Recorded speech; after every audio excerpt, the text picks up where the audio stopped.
G20 की मेजबानी के बाद भारत की कूटनीति में ग्लोबल साउथ समिट बेहद महत्वपूर्ण माना जाता रहा है।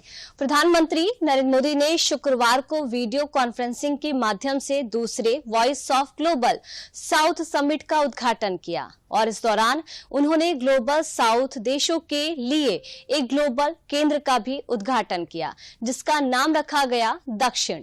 विकास और ज्ञान साझा करने की पहल दक्षिण केंद्र दक्षिणी गोलार्ध के समक्ष विकास से जुड़ी चुनौतियों पर अनुसंधान करेगा और चुनौतियों की व्यवहारिक समाधान भी तलाशेगा।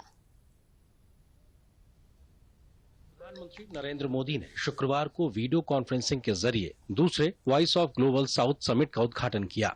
उद्घाटन सत्र को संबोधित करते हुए प्रधानमंत्री ने G20 की अध्यक्षता में ग्लोबल साउथ के लिए जो महत्वपूर्ण निर्णय लिए गए उन पर जोर देते हुए वॉइस ऑफ ग्लोबल साउथ को 21वीं सदी की बदलती हुई दुनिया का सबसे अनूठा मंच करार देते हुए कहा कि भौगोलिक रूप से ग्लोबल साउथ हमेशा से रहा है, लेकिन उसे इस प्रकार की आवाज पहली बार मिल रही है। हम 100 से ज्यादा अलग अलग देश हैं, लेकिन हमारे हित समान है, हमारी प्राथमिकताएं समान है। फ्रेंड, पिछले वर्ष दिसंबर में जब भारत ने G20 की अध्यक्षता संभाली तो हमने इस फोरम में ग्लोबल साउथ के देशों की आवाज को आगे बढ़ाना अपना दायित्व माना। आज के दौर में तकनीक और प्रौद्योगिकी विकास के लिए महत्वपूर्ण है। आर्टिफिशियल इंटेलिजेंस के खतरे के प्रति आगाह करते हुए प्रधानमंत्री ने घोषणा की कि भारत अगले महीने आर्टिफिशियल इंटेलिजेंस ग्लोबल साझेदारी शिखर सम्मेलन आयोजित करेगा। साथ ही प्रधानमंत्री ने इस बात पर जोर दिया कि नई प्रौद्योगिकी से उत्तर और दक्षिण के बीच की खाई और चौड़ी नहीं होनी चाहिए। आज आर्टिफिशियल इंटेलिजेंस AI के युग में टेक्नोलॉजी को रिस्पॉन्सिबल तरीके से उपयोग में लाने की बहुत जरूरत है। इसको आगे बढ़ाने के लिए भारत में अगले महीने AI ग्लोबल पार्टनरशिप समिट आयोजित की जा रही है।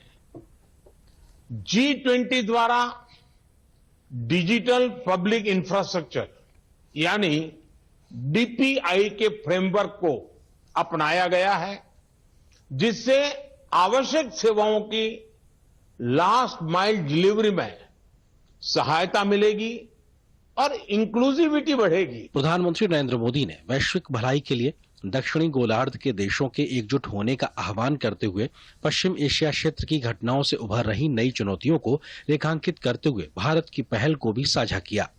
भारत ने 7 अक्टूबर को इजराइल में हुए जघन्य आतंकी हमले की निंदा की है। हमने रिस्ट्रेंट के साथ ही डायलॉग और डिप्लोमेसी पर भी जोर दिया है। इजराइल और हमास के कॉन्फ्लिक्ट में सिविलियंस की मौत की हम कठोर निंदा करते हैं। राष्ट्रपति महमूद अब्बास जी से बात कर हमने फिलिस्तीन के लोगों के लिए मानवीय सहायता भी भेजी है। ये समय है जब ग्लोबल साउथ के देश ग्रेटर ग्लोबल गुड के लिए एक स्वर में बात करें।